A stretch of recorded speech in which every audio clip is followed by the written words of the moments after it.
Hello and welcome back to another episode of the Points of Articulation. My name's Dave, and today we're looking at the Star Wars Titanium Anakin Skywalker's Modified Jedi Starfighter, or the actual name of it is, I believe, the Azura Angel.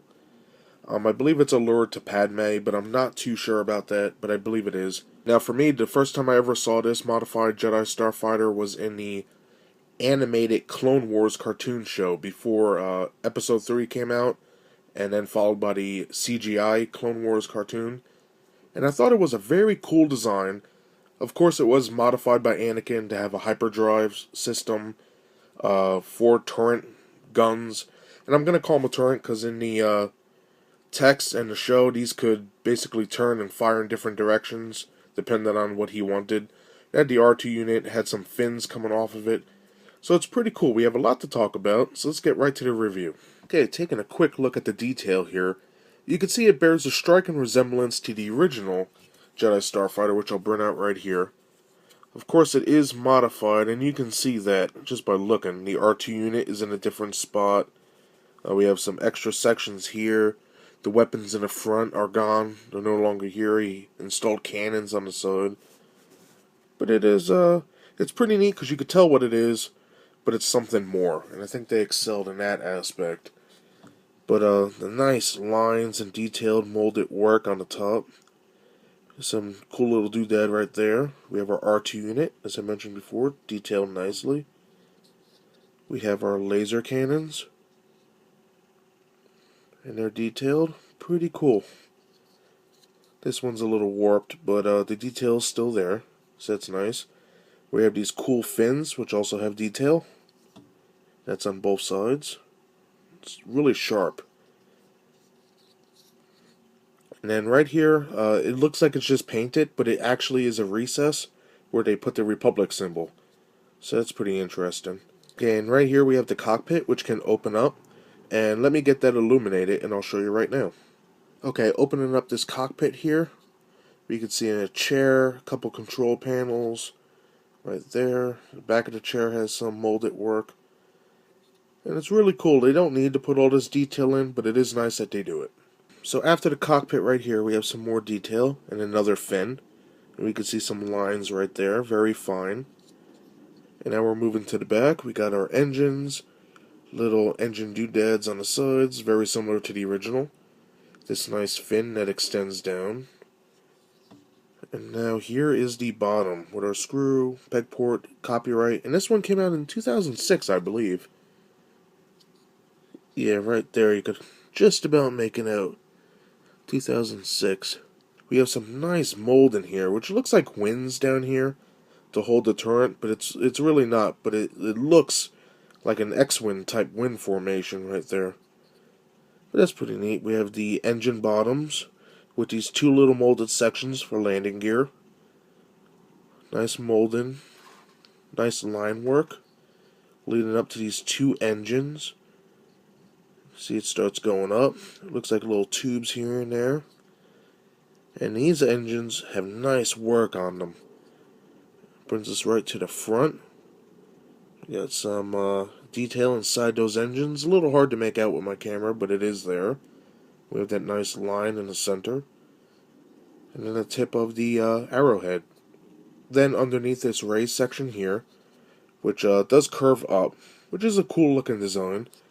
Does have a lot of detail underneath there. We can see some lines, and also for this side. And just to answer somebody's question, this section right here is landing gear, but it does not come out. It's just painted there because when you put it down, if you don't have a stand, the engines level out with these 2 things right there, and it sits pretty level. But that's about it for the detail. I believe I covered everything. So let's take a look at the paint. Now, there is a ton of paint on this vehicle. We got some, black, dark navy blue, some white, red, metallic silver. We have metallic gray for the guns and the cockpit window. We got lime green.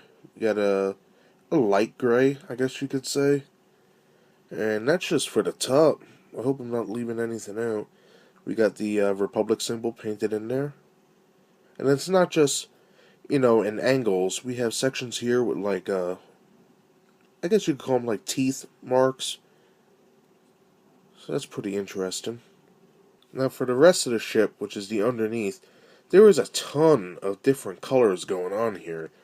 And we got gray, we got dark gray, we got our blue again, which is right here. We got our black for the fins, we got our gray guns, the metallic gray. We have silver for the engines and these wind sections here. That tan that runs straight down the center and the sides. Black landing gear. And then right here is actually gold. So how awesome is that? Lots of different details and paints went into this. It really is a very interesting model. So let's measure this guy up, compare him to some other ships on the line, and then we'll be done. When it comes to measuring Anakin's modified Starfighter, it stands a little tiny bit over 3.5 inches, if you count the fin right here. So it is a nice long fighter. It really is cool. Unlike other titanium and black series ships, comes with this cool stand. Put it in the peg port, and you're good to go. Now to compare, I thought it would be interesting to have the other Jedi Starfighters, which are the wedge formation, not the ones from Revenge of the Sith. We have the original one, first seen in Attack of the Clones, Episode 2. This one obviously is from the Clone Wars cartoon show. And then we actually have the Jedi Starfighter from the Clone Wars. And you can see where they took elements from this animated one with the droid in the center, and they put it in this one that was in the CG version of the show. And this is a great model too. I can't wait to discuss this one. But you can see how the evolution of design is all right here, and they go great together. And that does it for my review of the Star Wars Titanium Anakin's Modified Jedi Starfighter. Now, the paint alone on this ship is worth the buy. I think they went above and beyond. You have so many different colors on here, and it really pops out, as you saw even with the other fighters where you had red and green.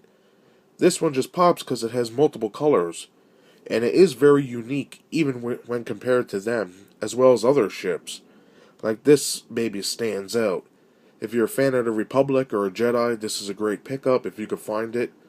I got this on Amazon several years ago. I think it was like a clearance type thing on some storefront. I forget the name of the place actually. But I did get this a little cheaper, and I'm glad I did. So thank you everybody for watching. I hope you enjoyed my review of this beautiful ship, and I will see you next time. Bye.